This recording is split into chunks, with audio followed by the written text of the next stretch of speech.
consumado el feminicidio y con la finalidad de deshacerse del cuerpo, procedió a seccionarlo mediante el empleo de un cuchillo de cocina.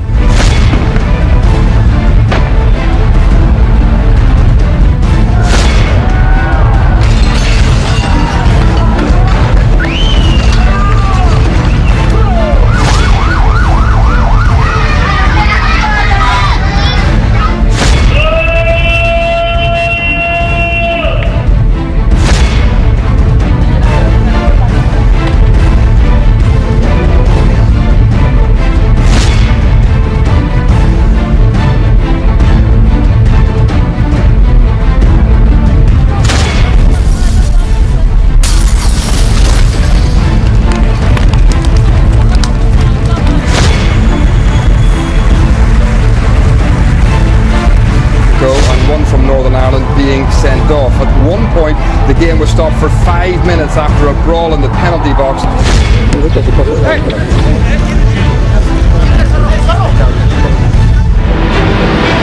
Uno TV, primero las últimas, primero las últimas. Son las 9 de la noche con 35 minutos, eso sí, en punto. Estamos comenzando 5 minutos tarde. Le ofrecemos a usted una disculpa. A las 11 de la noche, tiempo de México, inicia la tregua humanitaria de 3 días entre Israel y Hamas. Anuncia el secretario general de la ONU y el secretario de Estado norteamericano. Le vamos a tener toda la información un poquito más adelante. Usted está con uno está en todo, tarde pero seguro. Aquí estamos con las noticias en claro. Cayó el descuartizador de Tlatelolco. Autoridades del Distrito Federal detuvieron al supuesto asesino de una joven cuyo cuerpo fue mutilado y abandonado en distintos puntos, en distintos basureros de la unidad habitacional Nonualco Tlatelolco hace poco más de un año. Con uno, Juan Rivas informa. Se llama Javier Méndez Ovalle. Su inteligencia le permitió evadir a la policía durante poco más de un año, luego de asesinar a Sandra Camacho, una adolescente, a quien contactó vía Facebook y le ofreció un empleo como edecán. El 28 de junio de 2013, Sandra acudió a la cita en la unidad habitacional Tlatelolco, tal como lo sugirió Javier. En estos pasillos platicaron, después discutieron y él intentó golpearla. Al final, vino lo peor al interior de uno de estos departamentos. Para evitar que pidiera auxilio y con el propósito de acallarlo, el inculpado decidió asfixiarlo. Una vez consumado el feminicidio y con la finalidad de deshacerse del cuerpo, procedió a seccionarlo. Javier Méndez Ovalle colocó los restos del cadáver en bolsas y los distribuyó por estos jardines de la unidad habitacional. Al día siguiente, escapó de la Ciudad de México, por lo que le dio miedo y decidió darse a la fuga al estado de Querétaro, lugar donde alquiló un cuarto y trabajó como mesero en varios establecimientos hasta el momento en que fue detenido. De inmediato, el joven homicida intentó cambiar su identidad y se trasladó a vivir a San Juan del Río, Querétaro. Ahí trabajó en diversos restaurantes durante más de un año. Sin embargo, este joven, casi considerado un genio, al haber ganado el Premio Nacional de Física y el tercer lugar de la Olimpiada Internacional en esa materia, olvidó borrar una evidencia que fue clave para su captura. Elementos de la policía cibernética realizaron un análisis al equipo de cómputo de la víctima, del cual obtuvieron datos que permitieron identificar la dirección IP utilizada para generar los mensajes que intercambiaron. De acuerdo con la Procuraduría General de Justicia, el perfil psicológico de este joven revela que es un tipo introvertido. Además, el contacto que tuvo vía Facebook con Sandra Camacho fue el primero y el único de ese tipo. Con uno, Juan Rivas. Un verdadero caso de escándalo. Y otro asunto que tiene consternada a la opinión pública nacional, sin duda, se refiere a la muerte del niño José Luis Alberto Tehuatl Tamayo, herido de muerte durante una manifestación ocurrida el 9 de julio pasado en la autopista Puebla-Atlisco. Autoridades poblanas aseguran tener identificados a los responsables. Se trata de un grupo ajeno a los pobladores de Chalchihuapan. Según el Procurador General de Justicia de Puebla, Víctor Carrancá Borguet, el grupo ha sido plenamente identificado por el rostro de la averiguación previa y se espera su aprehensión en la segunda etapa del resultado de esta investigación. Justamente con uno, el Procurador de Justicia del Estado de Puebla, Víctor Carrancá, a quien agradecemos mucho estar aquí al aire esta noche en vivo. ¿Qué tal, procurador? Buenas noches. Al contrario, yo soy el agradecido. Muy buenas noches. Procurador, ¿cómo va esta investigación? Independientemente de los hechos políticos que generaron la confrontación, hay un niño muerto. Sí, así es, y eso es lo más lamentable del caso. En primer lugar, el que hubo el fallecimiento de un menor a consecuencia de estos hechos. Le hemos dado ya las condolencias públicamente a la madre del menor. El día de ayer dimos a conocer las primeras conclusiones que tenemos en relación con lo sucedido. Hicimos un análisis muy detallado de todo el material videográfico con que contamos y a través de ese análisis y la intervención de 98 peritajes especialistas, principalmente de la División Científica de Policía Federal y de algunas otras instituciones, hemos emitido unas primeras conclusiones. Estamos viendo al aire, en pantalla, una animación, justamente, procurador.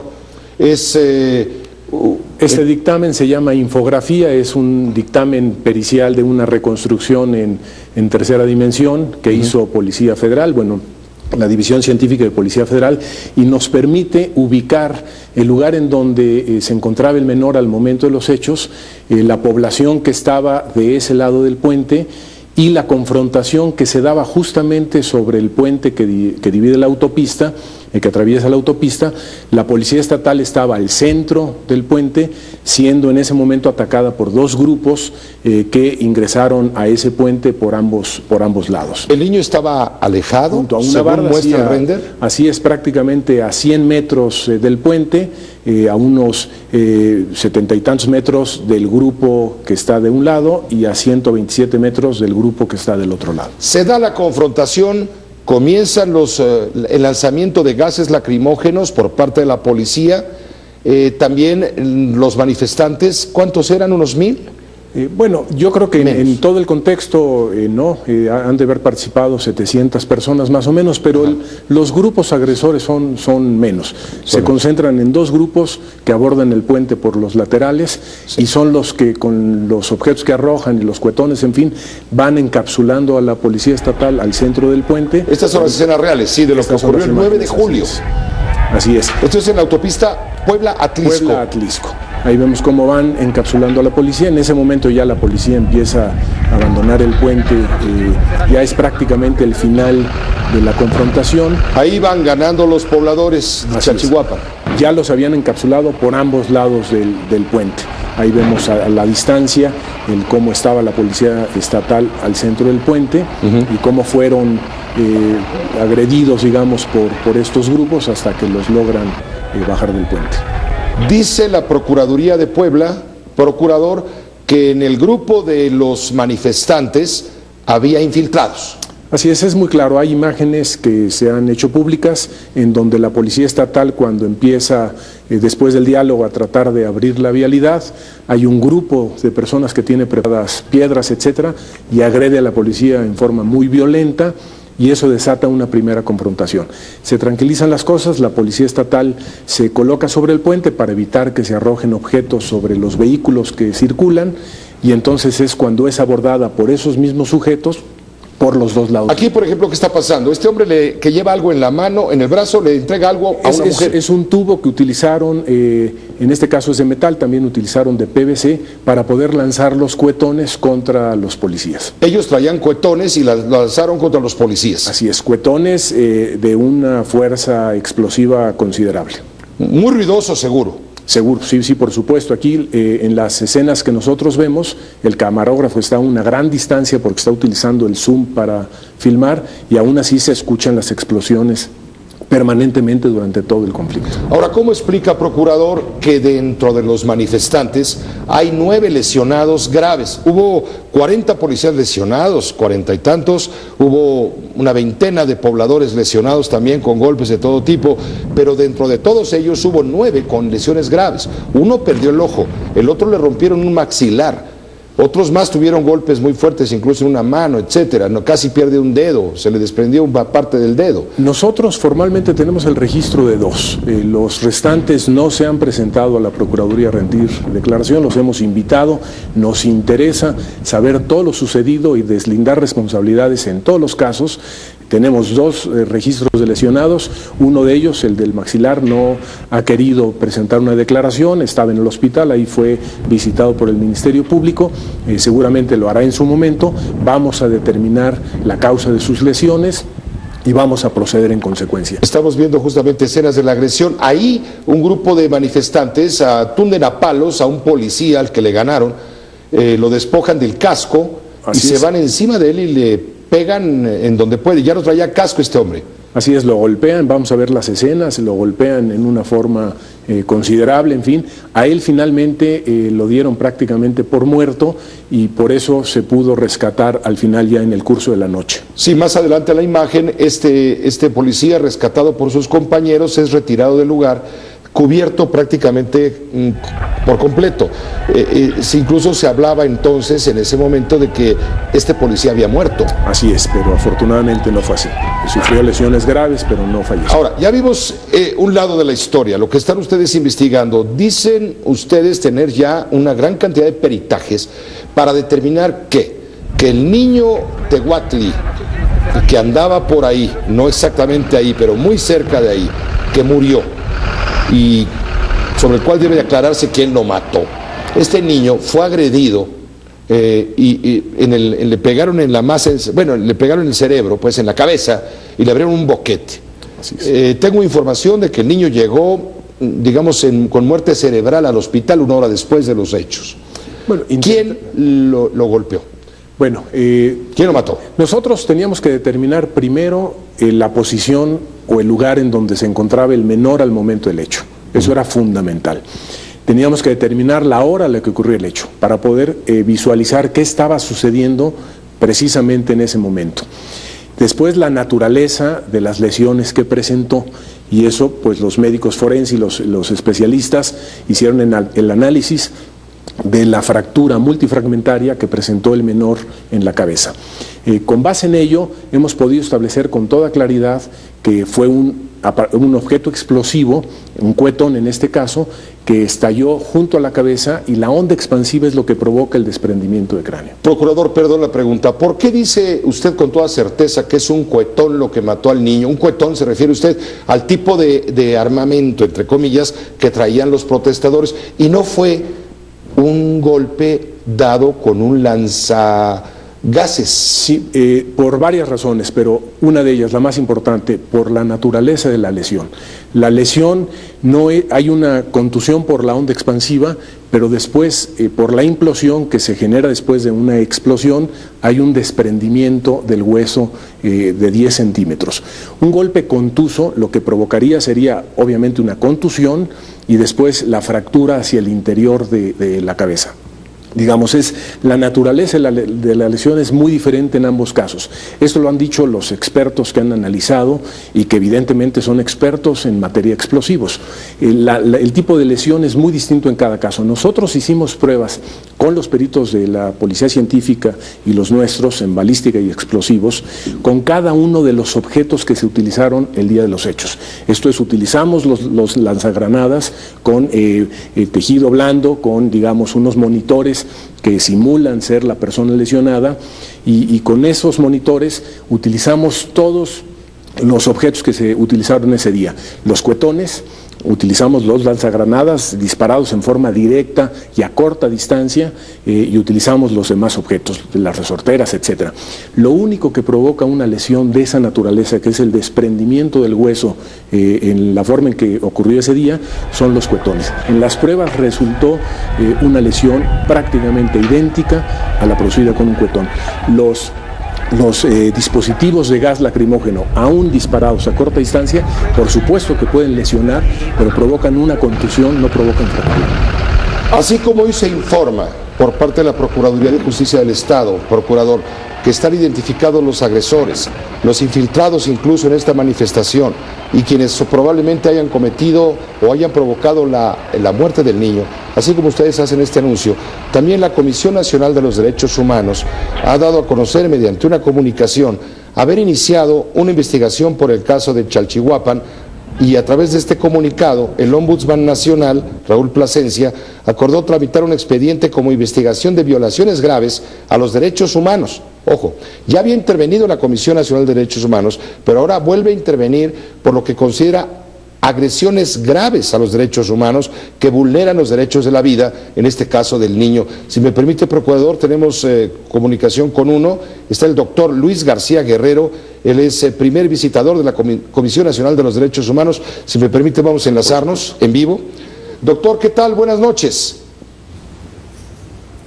Pepe, muy buenas noches, me da mucho gusto saludarle y saludo también muy respetuosamente al señor Procurador General de Justicia del Estado de Puebla. Muchas gracias, doctor. ¿Por qué interviene la Comisión Nacional de los Derechos Humanos? Vamos, si ya había intervenido desde el momento de los hechos violentos ocurridos el 9 de julio, ¿por qué ahora sacan ustedes un comunicado para decir que van a intervenir porque hubo graves violaciones a los derechos humanos por actos que vulneraron el derecho a la vida? Bueno, Pepe, yo quisiera precisarte, y como tú lo has señalado y lo has señalado muy bien, desde el primer momento en que conocimos el enfrentamiento, el doctor Raúl Plasencia Villanueva, presidente de la Comisión Nacional de los Derechos Humanos, instruyó para que visitadores adjuntos se fueran inmediatamente a la entidad a realizar una serie de actuaciones consistentes, primero en verificar el estado de salud de las personas que nos habían señalado habían sido lesionadas, y muy en especial la del menor que días después perdiera la vida. Sí. Y además a realizar una serie de actuaciones consistentes en levantamiento de testimonios, visita al lugar de los hechos, de tal manera que se aperturó un expediente de violaciones a los derechos humanos y se atrajo paralelamente a ello la investigación que ya había iniciado también la Comisión de Derechos Humanos del Estado de Puebla. Brevemente, déjame decirte que entre las actuaciones que hemos realizado a partir del 9 de julio a la fecha, hemos podido levantar 60 testimonios de víctimas, más de 26 certificaciones médicas, 10 visitas a hospitales, la visita a un penal para entrevistar a las personas detenidas. Estuvimos presentes en la autopsia que se le realizó al menor, varias visitas al lugar de los hechos, visitas a la comunidad de San Bernardino, varias solicitudes de información a las autoridades señaladas como responsables, en fin.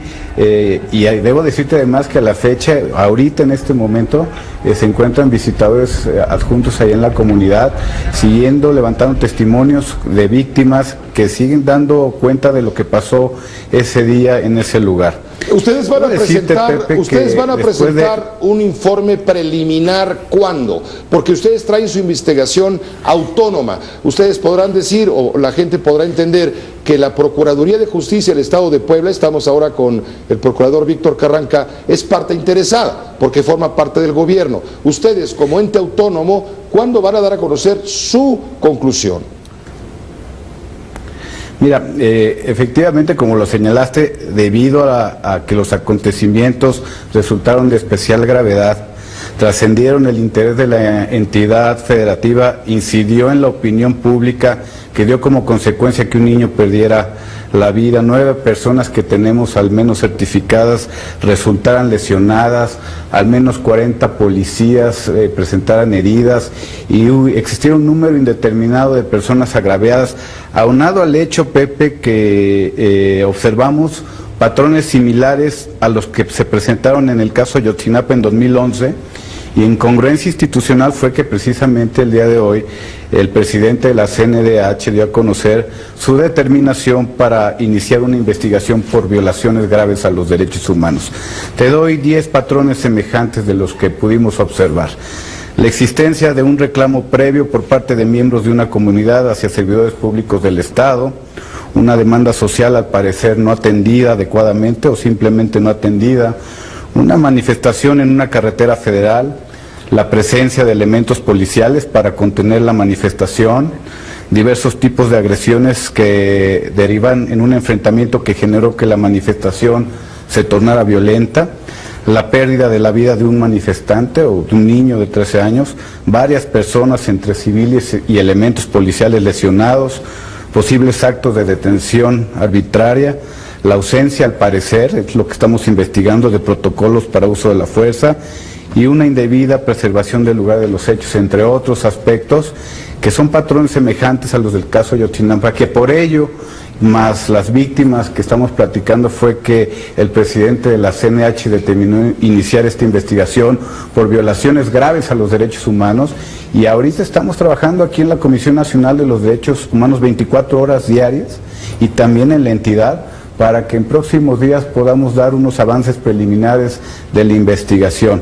Efectivamente, parte de estas conclusiones que se están dando a conocer por el gobierno del Estado formarán parte de la información que hemos requerido, pues precisamente para saber cómo arribaron esas conclusiones, en qué términos, cuáles fueron los elementos que utilizaron para ello, y conjuntamente con esa información, más otra que estamos requiriendo, más los testimonios, más evidencias, más dictámenes médicos, que conforman todo ello una investigación integral, que además va a más allá, a ver el origen mismo de la manifestación y por qué se tornó violenta, es que en próximos días estaremos en posibilidades de dar una determinación preliminar, Pepe. Pues muchas gracias doctor Luis García Guerrero, primer visitador de la Comisión Nacional de los Derechos Humanos. No se trata de confrontar posiciones, este no es el foro para tal. Supongo que el gobierno del Estado, a través del Procurador de Justicia, tendrá también su punto de vista. No sé si lo quieras escuchar. Sí, claro que sí. Doctor.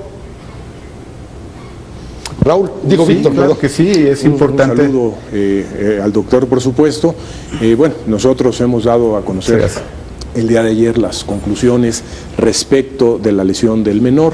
Hemos puesto a disposición, por supuesto, y así lo dije yo el día de ayer, todos los elementos que hemos tomado en consideración, especialmente los dictámenes periciales, los hemos puesto a disposición de la Comisión Nacional. ¿Hay colaboración con la CNDH? Por supuesto. De entrada, yo diría que nosotros tenemos la obligación de poner a disposición todo aquello que nosotros estamos considerando, porque la Comisión, aunque sean investigaciones distintas, en este caso, es el tema específico de los derechos humanos, la intervención de la autoridad, etcétera, finalmente las conclusiones a las que nosotros llegamos tendrán que ser confrontadas, analizadas y valoradas en su momento por la propia comisión. Procurador, déjeme preguntarle al doctor García Guerrero. Luis, ¿qué hay de los derechos humanos de los policías? Tenemos el testimonio del policía que aparece en la escena del momento de la confrontación, cuando es golpeado por los manifestantes. Le ganaron, pues, le quitan el escudo, le quitan el casco, lo golpean con una piedra.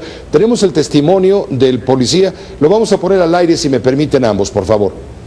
Escudos, cascos, tonfas, el equipo de gas para dispersar más a la gente y desalojarla de la autopista. La gente no se quiso retirar y se puso más agresiva. Se veían a unas personas como de unos 25 años que iban cubiertos de la cara y que son los que incitaban a la gente.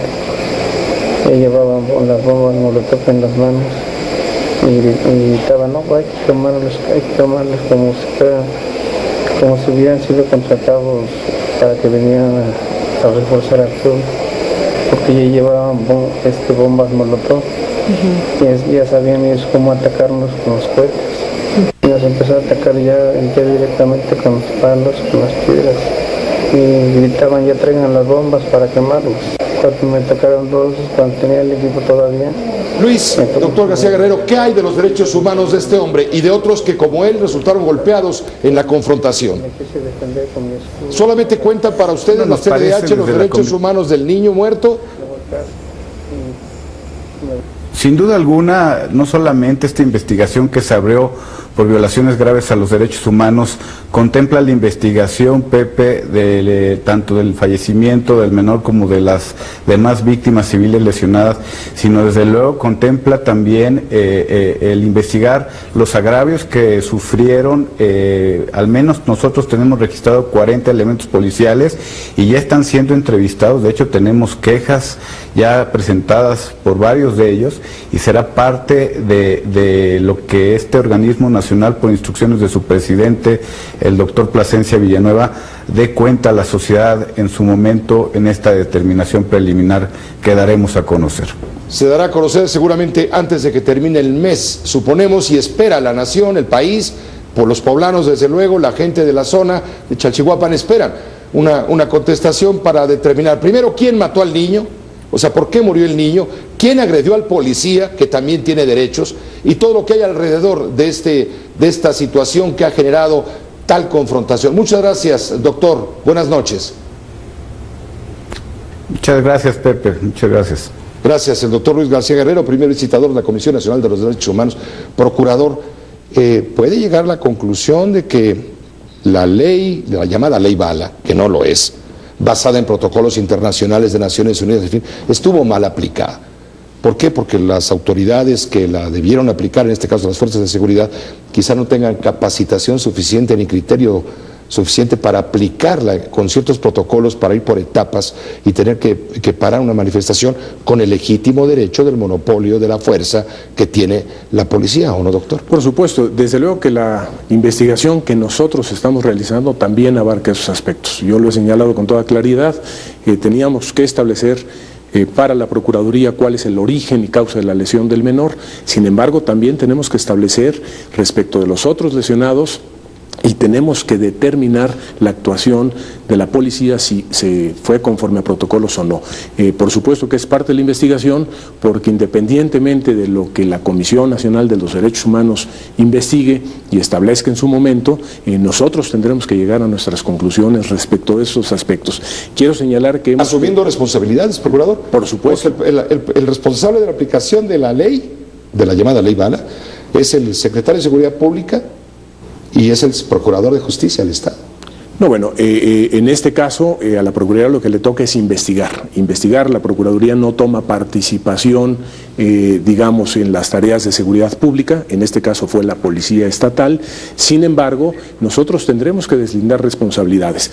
Para mí, digamos, en un primer panorama que ya tenemos más o menos establecido, es que si hubo una agresión a la policía en un primer momento, la policía es atacada, la policía estaba ahí porque había un bloqueo de una autopista que constituye un delito y tenía la autoridad obligación de intervenir. Ahora, si en esa intervención hubo excesos, no se cumplió con el protocolo, hubo alguna irregularidad, eso tendrá que determinarse. Hemos pedido a la Policía Científica de Policía Federal, a la División Científica, que nos haga un dictamen pericial en el tema de protocolos de actuación conforme a la ley, a los protocolos que existen, tanto internacionales como nacionales, y será parte de la investigación y tendremos que dar cuenta de ello, por supuesto. Es un hecho muy delicado, procurador. Muchas gracias por estar con uno, por ayudarnos a tratar de entender, conocer el punto de vista de, en este caso, la Procuraduría de Justicia del Estado de Puebla, y que nos hayan permitido también conocer el punto de vista de la Comisión Nacional de los Derechos Humanos, porque hay muchos hechos, pues, pero lo más relevante, hay un niño muerto, hay que saber quién lo mató, hay un policía herido que estuvo a punto de morir, queremos saber quién lo golpeó. Así es. Todo correcto. Habrá de aclararse conforme a derecho, más allá de partidismos, más allá de si el procurador, más allá de si el gobernador, más allá de lo que sea. Así es, creo que hacer a un margen las cuestiones políticas en una investigación, lo que tenemos es concentrarnos en los hechos y creo que tendremos que dar cuenta de ello y yo le agradezco la oportunidad. Al contrario, muchas gracias, procurador. Sí. Procurador, muchas gracias por estar con uno, el procurador Víctor Carradar. Vamos a un corte y regresamos con más. Víctor Carradar.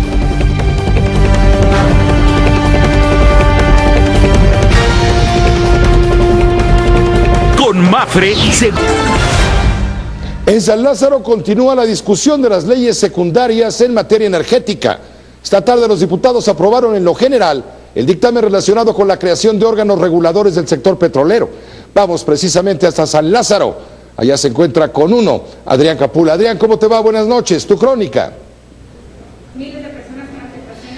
Pepe, muy buenas noches también para usted. En esta cuarta jornada legislativa en San Lázaro, Pepe, los diputados aseguran que avalaron avalaron un nuevo paradigma para el desarrollo sustentable de los hidrocarburos en el país y también el desarrollo del sector eléctrico del país con una sólida rectoría del Estado.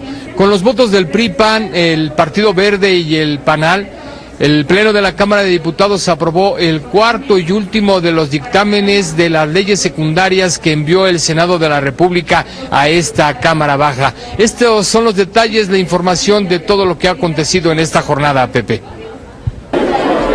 En medio de una persistente lucha de contrarios, la reforma energética empieza a mirar la luz al final del túnel. Nadie puede estar contento con lo que tenemos, de tal manera que todos están poniendo sobre la mesa los cambios que necesariamente debe de sufrir el sector energético en México. El Pleno de la Cámara de Diputados aprobó en lo general, con 333 votos a favor y 125 en contra, el cuarto dictamen de las leyes secundarias en materia energética, enviados por el Senado de la República. Aprobado en lo general y en lo particular los artículos no reservados por 333 votos. Expide las leyes de los órganos reguladores en materia energética y de la Agencia Nacional de Seguridad Industrial y de Protección al Medio Ambiente del sector hidrocarburos. Podemos estar seguros de que los nuevos organismos reguladores estarán integrados por los mejores expertos en la materia. Con esta reforma se crean órganos reguladores del sector energético con autonomía técnica, operativa y de gestión. Es un parapeto para justificar la utilización indiscriminada del fracking. Además, ejercerán facultades de regulación técnica y económica en materia de electricidad e hidrocarburos. Entre las atribuciones de los órganos reguladores destacan vigilar y supervisar sus actos de resolución, imponer sanciones sobre actos u omisiones. Pero esta no fue la última palabra. Se intensificó entonces la ofensiva verbal de las izquierdas. Han perdido el juicio o son ingenuos o de plano ignorantes de las características del mercado de los energéticos. El dardo pegó en el centro del orgullo de panistas y priistas. Respetamos las diferencias, porque en la democracia cabemos todos y también porque es para todos. Acusaron a los de la izquierda de pretender hacer un concurso de bajezas ante la ausencia de ideas y propuestas. Bajezas que no les vamos a responder con bajezas. Pareciera ser que el concurso en esta tribuna es saber quién exhibe de mejor manera sus miserias intelectuales. El dolor pegó entonces en las curules de los perredistas, que denunciaron la incongruencia ideológica de los priistas. Me extraña ver que no haya una sola voz del PRI en contra de este proceso, porque va en contra de su historia. ¿Acaso no fue el PRI el que puso a Lázaro Cárdenas aquí en letras de oro? La sangre no llegó al río. El escenario legislativo recuperó la calma, adormecido por un monólogo de quejas y lamentos de las izquierdas. Sin duda, toda la discusión verbal, en fin, los ataques, las palabras van, vienen, los insultos llaman mucho la atención porque nos encanta el chisme, pero el chiste es el fondo de lo que ahí se está aprobando. ¿Qué va a pasar entonces a partir de este momento y en los siguientes días? Adrián. Pepe, este dictamen que se acaba de aprobar aquí en la Cámara Baja contempla los órganos reguladores en materia energética. ¿Cuáles son estos órganos que van a regular todo lo que es el sector energético? Bueno, pues es la Comisión Nacional de Hidrocarburos y la Comisión Reguladora de Energía, mientras que la Comisión Nacional de Seguridad Industrial podrá contener y prevenir derrames y fugas de hidrocarburos. En estos momentos, Pepe, los diputados se registraron 469 reservas agrupadas en dos grandes temas, que es el método que según los diputados les ha funcionado. El primero de ellos fue órganos reguladores, que ya se desahogó en estos momentos, y están los diputados entrando ya en la discusión del segundo tema, que es medio ambiente y utilización utilidad pública. En realidad, Pepe, este dictamen ha sido el más terso, el más aterciopelado, se podría decir, de estos 4 dictámenes que envió el Senado de la República. No hay ninguna modificación y así va a quedar como en los términos en los que envió la Cámara Alta este dictamen aquí en San Lázaro. Mañana será la parte más difícil, más álgida, que tiene que ver con estos pasivos laborales de Pemex y la Comisión Federal de Electricidad. Pepe. Ese es el tema de los temas. Estaremos en contacto contigo mañana, por supuesto, informando. Gracias, Adrián. El quinto, promover la competitividad. Muy buenas noches, seguimos pendientes. Claro, seguimos muy pendientes, por supuesto. Mañana viene la gran discusión y entonces sí, amarres el cinturón porque esto que se oía como insultos van a resultar cariños con lo que se van a decir mañana. Por cierto, mañana es 1 de agosto, al primer minuto de mañana, en unos minutos más, en menos de 2 horas, Caminos y Puentes Federales va a cambiar las calcomanías llave de las tarjetas de los automovilistas que transitan por las carreteras de cuota de todo el país. Si usted tiene tarjeta llave y no la ha cambiado, olvídese, no le va a funcionar, mejor lleve efectivo. A partir de mañana, el tag utilizado hasta ahora, le digo, no sirve para nada más que para la basura. Con uno, Blanca Cepeda informa. Esta es la nueva llave para Capufe, vas a tener que utilizar las dos. La puedes dar de alta al teléfono que viene aquí o a la página de internet para que mañana te empiece a funcionar esta nueva llave. Son parte de las instrucciones que a partir de ahora deberán seguir los automovilistas para usar el medio electrónico de pago en las autopistas más importantes del país. Y es que a partir del primer minuto de agosto, las carreteras operadas por Caminos y Puentes Federales funcionarán con un nuevo llave.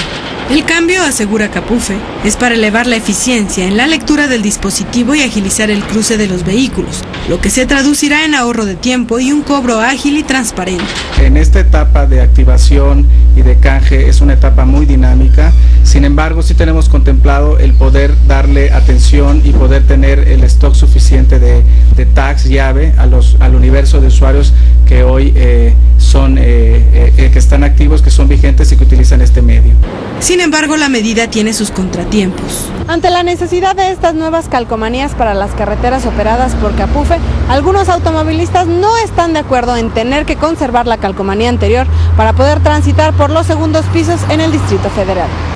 Así es, el nuevo llave no servirá para pagar el peaje de las autopistas urbanas del Valle de México. Es complicado porque realmente funcionaba bien así teniendo una sola para estar dentro de la ciudad y otra para las carreteras. Entonces es lo que le comentaba a la señorita, que ahorita hay que traer 2 calcomanías pegadas. A pesar del descontento, cerca de 400,000 usuarios activos de llave deberán obtener de manera gratuita su nueva calcomanía para circular por la red carretera. Para conseguirla, los automovilistas que viajen por carretera deberán acudir a las casetas operadas por Capufe, después activarlas por teléfono o a través de internet, para lo cual se requiere de una tarjeta de crédito o débito, una identificación oficial vigente y las placas del automóvil. Para recargar su llave, puede realizar un prepago desde 50 pesos, optar por un pago domiciliado o a través de un cargo a su tarjeta de crédito. Con uno, Blanca Cepeda. Números 1. La Bolsa Mexicana de Valores desciende de las 44,000 unidades en su mayor caída en 2 meses. Baja 1.11% en línea con mercados internacionales, impactada por la situación financiera en Argentina, los conflictos geopolíticos y los datos económicos en Estados Unidos. El precio del gas licuado de petróleo desciende en el Distrito Federal y en algunos municipios del Estado de México e Hidalgo. A partir de mañana 1 de agosto costará 9 centavos menos por kilogramo con respecto al mes que concluye.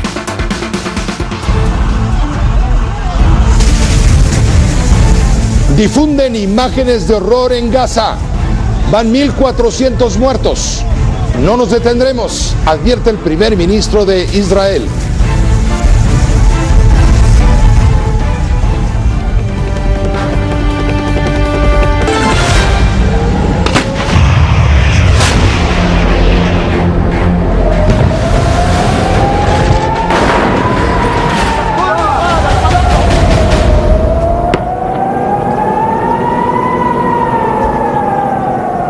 Tras 24 días de guerra, Hamas e Israel han acordado un alto al fuego de 72 horas. Entrará en vigor este viernes a partir de las 8 de la mañana, tiempo de la zona. 11 de la noche, tiempo de México, en 45 minutos. Así anunciaron en un comunicado conjunto el secretario de Estado estadounidense John Kerry y el secretario general de Naciones Unidas Ban Ki-moon. La tregua es de carácter humanitario y sin condiciones. El conflicto ha dejado más de 1.400 muertos, repito, y por lo menos 440.000 refugiados en la Franja de Gaza.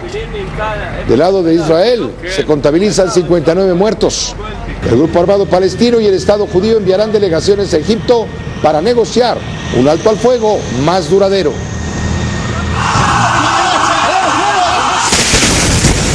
Este es el momento preciso en el cual un proyectil lanzado por el ejército israelí cayó sobre el suelo palestino.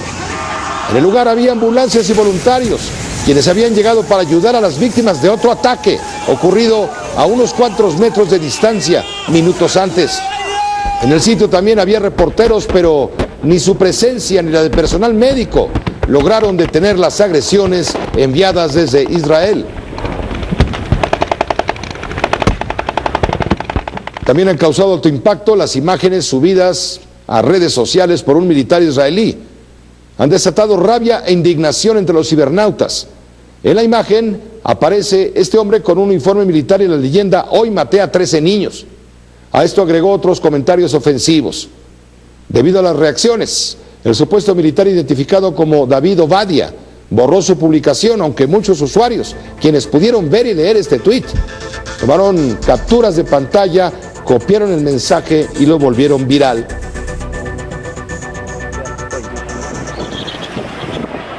Una fuga en el suministro de gas en la ciudad de Kaohsiung, esto es en Taiwán, provocó la muerte de cuando menos 22 personas y dejó heridas a otras 270.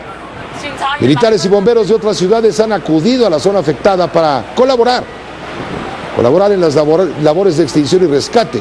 Sandra Tar nos pone esta y otras noticias de enorme impacto en el mundo en claro. Arde la tierra en Taiwán. Una serie de explosiones en las tuberías de gas que recorren la ciudad de Kaohsiung dejaron grandes destrozos. Las explosiones ocurrieron minutos después de que ocurriera una fuga. Los estallidos provocaron un inmenso hoyo en medio de la calle, lo que obligó al desalojo de miles de personas.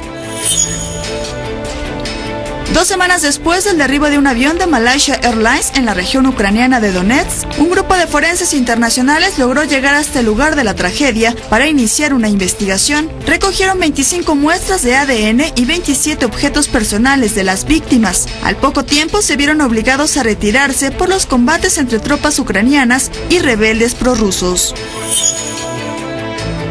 Una avioneta cayó esta mañana sobre un centro comercial de San Diego, California. Una pasajera murió y la piloto resultó gravemente herida. La aeronave rebotó en tierra cuando intentaba aterrizar en el cercano aeropuerto de Montgomery.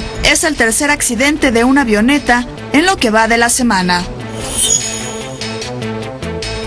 La CIA se disculpa. El director de la agencia, John Brennan, pidió perdón a los miembros del Comité de Inteligencia del Senado estadounidense tras admitir que algunos de sus empleados espiaron sus computadoras. Los agentes se metieron a una red reservada para personal estratégico, quienes revisaban documentos de la CIA como parte de una investigación sobre su programa de detenciones y tortura.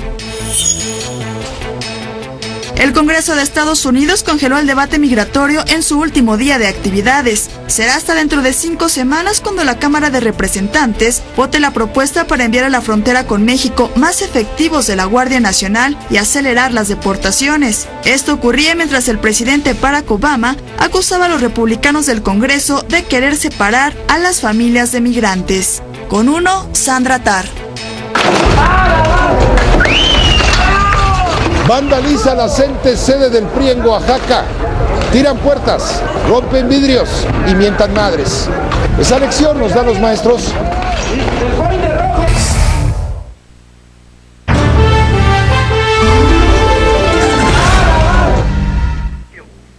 Esto pasó hoy en la ciudad de Oaxaca. Normalistas y maestros de la sección 22 de la CENTE realizaron actos vandálicos en oficinas del Estado. En las oficinas del PRI, en la sede del PRI del Estado. Con una camioneta derribaron la puerta principal, armados con palos y piedras. Usted lo ve, no mentimos. Rompieron vidrios y ventanales. Además, por supuesto, lo de menos fueron los grafitis, las pintas. Los maestros procedentes de la región del Istmo de Tehuantepec retuvieron camiones para trasladarse a otros puntos de la ciudad y continuar con su protesta y sus actos de vandalismo. Estas acciones, dijeron los maestros disidentes, son para impedir la armonización de la reforma educativa, lograr la contratación automática de 945 normalistas y conseguir el pago de 11,000 maestros homologados. Déjenme pasar, por favor, yo necesito entrar. Adentro hay casas particulares. El único responsable. Aquí son las rentas. O sea, el diputado o no, senador, no sé qué sea, es una renta. Pero yo rento adentro, son casas particulares. No entiendo por qué hacen eso. Nosotros, como región del Istmo, realizamos esta actividad.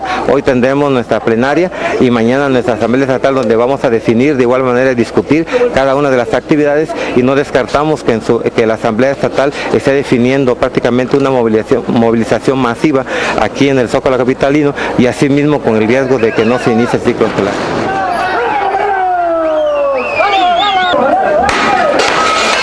El PRI condenó estos actos de violencia contra sus instalaciones en Oaxaca. Exigió a los inconformes respeto y a las autoridades realizar una pronta investigación para afincar las responsabilidades correspondientes. A través de un comunicado, el PRI nacional señala que la fuerza y la violencia anulan la política y atentan contra el Estado de Derecho. Sobre estos hechos vandálicos, violentos por demás, también se pronunció el gobernador de Oaxaca, Gabino Cue. No promoveremos, dijo en un comunicado, ninguna acción desproporcionada de la fuerza pública contra el magisterio a fin de evitar una confrontación mayor. Éjele. La administración de Gabino Cue se reserva su derecho de actuar judicialmente a través de la Procuraduría del Estado, la cual atenderá de manera inmediata las denuncias de los afectados. Gabino Cue condenó los hechos de violencia y lanzó un llamado al magisterio a desmovilizarse y conducir sus demandas por las vías institucionales.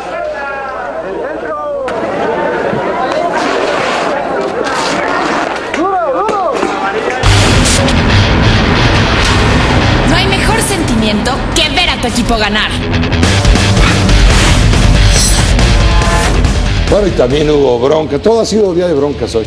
En Irlanda, los mini-tris, ¿verdad? Sí, Gaby, Pepe. buenas noches. Gaby, hola, buenas noches. Justo como lo decías antes de un corte de lo que acaba de pasar en el PRI, mentadas de madre, empujones, eso mismo pasó también en menor escala, pero en un partido de la Milky Cup, precisamente con el anfitrión Irlanda y la selección de México. La batalla campal empezó después de un tiro de esquina en contra de los mexicanos. Todo empezó, empiezan los empujones, por ahí vamos a ver. Se arma el portero, que es precisamente Gudiño, empieza a empujar al número 3, por ahí está justamente, lo empiezan a empujar. Del otro lado está esta bolita, del otro lado se empieza también a armar otra bronca, por ahí el 3 se mete, está el 10 y el número 9 de Irlanda. No, de México. Los mexicanos son los rojos, rojo. Los irlandeses son los verdes. Sí. Después siguen los empujones, por ahí entra Arreola va a caer al piso, se da una marometa para atrás, ahí está justo el momento, se levanta y ve que un contrincante de Irlanda cae, entonces corre hacia él y le da una patada. Ahí está el momento en que le da la patada. Se llama No Me Olvides. El contrincante se levanta, se toca la cabeza. Héctor González Iñárritu dice que analizaron el video y que la patada fue en la espalda, que no le alcanza a tocar la cabeza. Quedas contratada para narrar zipizapes y sacapelas y tracatracas y cámaras húngaras, como dicen mis amigos. Y peleas y trancazos de todo. Bueno, finalmente Kevin Gutiérrez del Querétaro, Raúl Gudiño, el portero, que es de Chivas, y Carlos Arreola, que son de León, terminan sancionados por parte de México, un sancionado por parte de Irlanda. Arreola va a tener que cumplir con 4 partidos, es precisamente el que termina dando una patada. Bueno, México a todo esto perdió 2-1 en este encuentro. ¿A quién le importa el resultado después de ver el ridículo? Perdieron en goles y ganaron en golpes. Pero también perdieron en las sanciones, van a estar sancionados dentro de este torneo en Irlanda, en este o en el próximo. Y por cierto, Héctor González Iñárritu pues dijo que cuando regresen los mexicanos van a ver qué sanciones les aplican, de qué manera van a evitar que esto suceda. Y tenemos a Nico porque hay una noticia sobre Guillermo Ochoa que al parecer ya está cerrado con el Málaga. ¿Cómo estás, Nico? Nicolás Robay, buenas noches. ¿Qué tal, Pepe, Gaby? Gusto saludarlos. Pues así es, por fin llegó el día que tanto estaba esperando. Guillermo Ochoa ya firmó con el conjunto del Málaga en la Liga Española, con el cual estará las próximas 3 temporadas, con ahí una posibilidad de que esté una más. Y la verdad es que no había otras opciones para Guillermo Ochoa. Memo estaba esperando a que llegara el pasaporte comunitario, que lo va a tener, pero no sabe si será ahora o dentro de un mes. Es algo muy relativo y será francés Guillermo Ochoa. El Málaga lo decide registrar como extracomunitario, sabiendo que en algunos meses ya no va a ocupar esa plaza de extranjero. Pepe, pues después de esta aventura en el Ajaccio, de tener una gran Copa del Mundo con México, llega un equipo que pelea a la media tabla, que no está en el descenso, pero tampoco en los puestos importantes. Nosotros hoy, Pepe, platicamos con Ricardo Peláez, quien fuera director de selecciones nacionales y que influyera mucho para que Guillermo Ochoa fuera el portero titular de la selección, y esto es lo que dijo acerca del fichaje de Guillermo Ochoa. Me da mucho gusto por Memo porque yo lo conocía poco, porque él no estaba en América cuando yo tuve la suerte de estar aquí como presidente deportivo, y ahora que lo conocí en la selección, que estuve trabajando con él, con Corona, con Chuy y con Talavera, que son 3 profesionales extraordinarios, y lo bien que lo hizo. Extraordinario las actuaciones que tuvo, y qué bueno que ahora tenga muchos ofrecimientos, y qué bueno que sea mexicano y que sea un triunfador y que ponga y siga poniendo el nombre de México en alto, ¿no? Nico, había muchos rumores sobre intereses de los equipos, entre ellos sonaba el Paris Saint-Germain. ¿Por qué escoger al Málaga teniendo ofertas, o por lo menos estar en los rumores de un equipo tan grande como el PSG?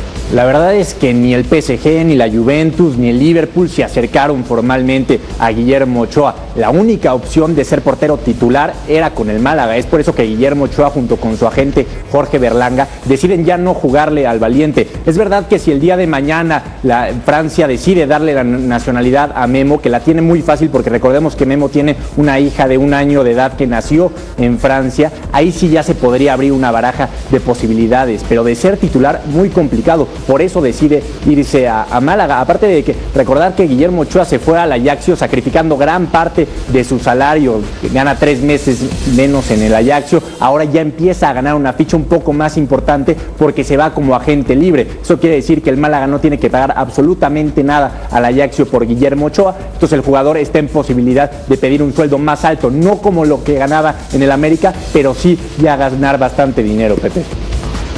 Muchas gracias Nicolás, que te vaya bien, buenas noches, gracias por estar con uno a través de Claro Sports. Igualmente, Pepe, saludos. Gracias, saludos. Entonces no va a ganar los 6 millones de euros que dicen. No, que no. Vale. Platicando con Nico precisamente el por qué se cotizaba tanto Guillermo Ochoa, si era para elevar el precio. Claro. Pues no, al parecer era la única opción que tenía de ser titular. Y nos comentaba Nico que no es que él se quisiera titular, estaba esperando que le llegara el pasaporte para poder jugar como europeo. Se combina una situación migratoria con una situación deportiva, en fin. Gaby Cobo, gracias, buenas noches. Gracias a ti, Pepe. Con uno.